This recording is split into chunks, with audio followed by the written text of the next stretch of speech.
Imaginen que a la Tierra la transformara una tormenta de castigo.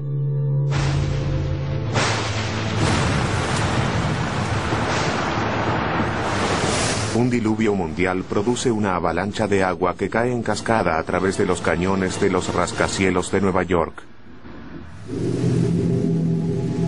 Una inundación cataclísmica que arrasa con Asia y barre las grandes capitales de Europa.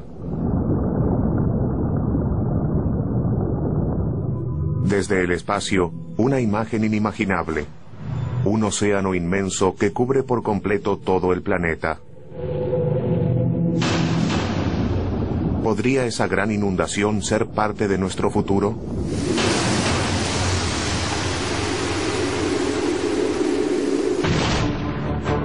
Las páginas de la Biblia están llenas de catástrofes. Un análisis más profundo revela una gran cantidad de catástrofes naturales que podrían haber inspirado los relatos bíblicos y que aún en el presente constituyen algunas de las amenazas más grandes a las que debemos enfrentarnos. La pregunta sigue siendo si volverán a producirse y cuándo lo harán.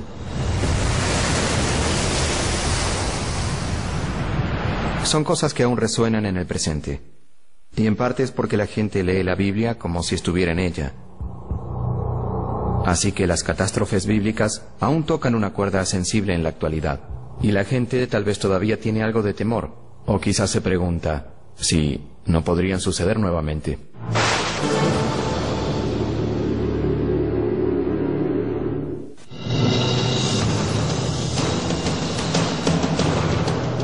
Si solo algunas de las 10 plagas bíblicas cayeran en la actualidad sobre la Tierra, tal vez se vería así.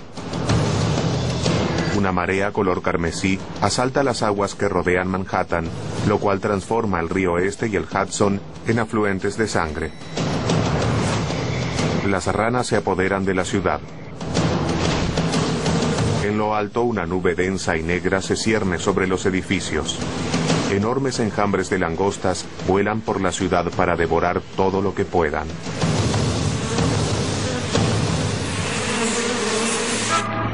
¿Cómo responderíamos a ese torrente de catástrofes desenvolviéndose sin control?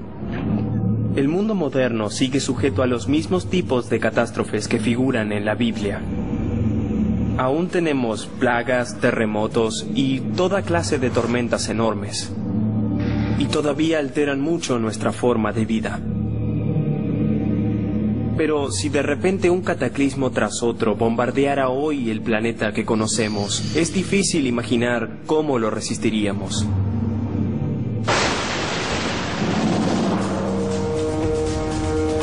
Por medio de las 10 plagas, Dios se propone destruir un imperio para liberar un pueblo.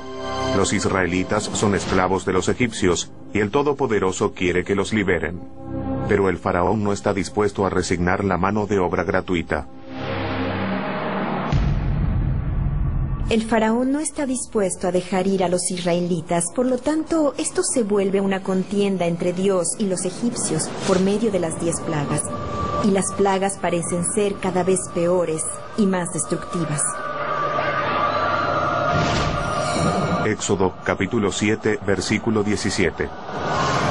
Yo golpearé con la vara que está en mi mano las aguas que están en el Nilo, y se convertirán en sangre. Y los peces que hay en el río morirán. Este hederá, y tendrán asco los egipcios de beber el agua. Las escrituras dicen que con la primera plaga todo el agua se convierte en sangre, de modo que no se trata solo del Nilo, que por supuesto es un río importante para los egipcios, sino de toda el agua potable. Pescados podridos. Un calor abrasador. Falta de agua dulce. Parece una película de terror. Pero esta calamidad no solo puede haber ocurrido en la antigüedad, sino que también sucede hoy en día. Creo que al leer ese pasaje de la Biblia, la mayoría de los que estudiamos este problema vemos una descripción muy correcta de una marea roja. La marea roja es una floración o explosión repentina de cierto tipo de algas que pueden producir compuestos neuroquímicos peligrosos. Don Anderson es uno de los científicos principales del Instituto Oceanográfico Woods Hole y uno de los expertos más importantes en mareas rojas. Cuando se produce uno de estos florecimientos, puede ser algo espectacular. El agua cambia de color, puede salir un muy mal olor y el agua puede parecer sangre. Puede parecerse a una sopa de tomate, así de roja. Algunos brotes recientes en Texas y Florida llenaron la costa de peces muertos. Los peces expuestos a alguna de las toxinas de estas algas mueren rápidamente. Es una muerte muy rápida. Muchas de esas toxinas son muy potentes. En los humanos pueden producir envenenamientos.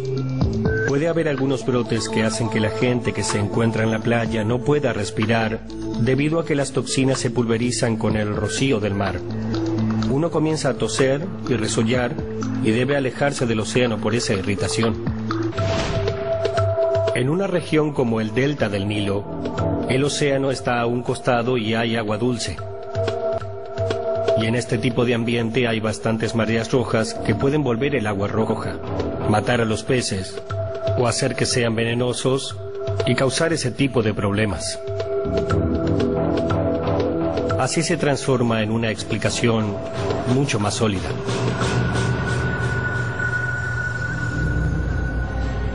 Una marea roja desencadena varios efectos dominó y podría servir de explicación para la segunda plaga bíblica de ranas. Una severa floración de algas puede hacer que haya niveles extremadamente bajos de oxígeno en el agua, lo cual la vuelve inhabitable para los seres vivos. Si hubiera una marea roja, no sería inusual esperar que ciertos tipos de animales intentaran escaparse del agua dado el bajo nivel de oxígeno. No pueden nadar, no pueden quedarse en el agua. De modo que no es una locura suponer que, luego de una gran marea roja, las ranas no pudieran sobrevivir en esas condiciones y se dirigieran hacia la tierra. En la tierra murieron por disecación y por falta de provisión de alimentos. Sin ningún control sobre ellos, era de esperar una enorme proliferación de todo tipo de insectos voladores y terrestres a lo largo de Egipto. Podemos afirmar que esas fueron la tercera y cuarta plaga. Los cadáveres en descomposición de las ranas y los peces atraen un inmenso enjambre de moscas que asola a los egipcios, seguido de una enorme infestación de piojos. Recordemos que en una época en que la gente no contaba con los antibióticos modernos, cuando alguien se infestaba con piojos, las cicatrices podían producir infecciones que tal vez derivaran en enfermedades graves. Los humanos no son los únicos afectados. Los cadáveres en descomposición y los insectos voladores pueden transmitir bacterias letales. Y la quinta y sexta plaga hacen precisamente eso. De repente, el ganado se enferma y muere. Tanto hombres como bestias sufren una aflicción de horribles forúnculos de pus. Aquí tenemos una explicación perfecta de cómo una se alimentó de la otra. Como un dominó, una plaga dio lugar a la otra y así hasta la 10ª.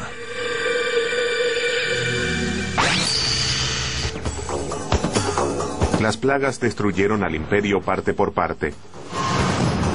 Pero en otras partes de la Biblia, basta con un instante para destruir una ciudad y sus habitantes.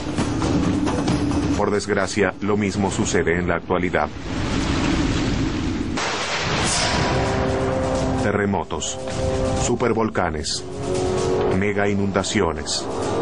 Si alguna de estas aterradoras catástrofes fuera a destruir el planeta, tal vez pensaríamos que nuestros días están contados.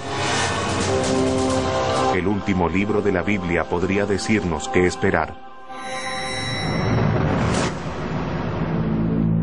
De verdad, es muy difícil interpretar el libro del Apocalipsis. ¿Se trata de un sueño? ¿Se trata de algo real? ¿De qué se trata? El Apocalipsis es una profecía aterradora que hace que otras catástrofes bíblicas parezcan un paseo por el parque. Sobre las olas de esos horrores se encuentran los 4 jinetes del Apocalipsis. La guerra, la hambruna, la pestilencia y la muerte asolan la tierra. Reina la oscuridad. Incluso las estrellas caen del cielo. Y es esa parte de la profecía lo que los astrofísicos sugieren que tomemos en serio. En muchas religiones se habla de la caída de las estrellas del cielo. Quizá el único acontecimiento capaz de destruir toda la vida sobre la Tierra, esencial e instantáneamente, provenga del espacio exterior. Nuestro golpe final podría provenir del cielo. Literalmente.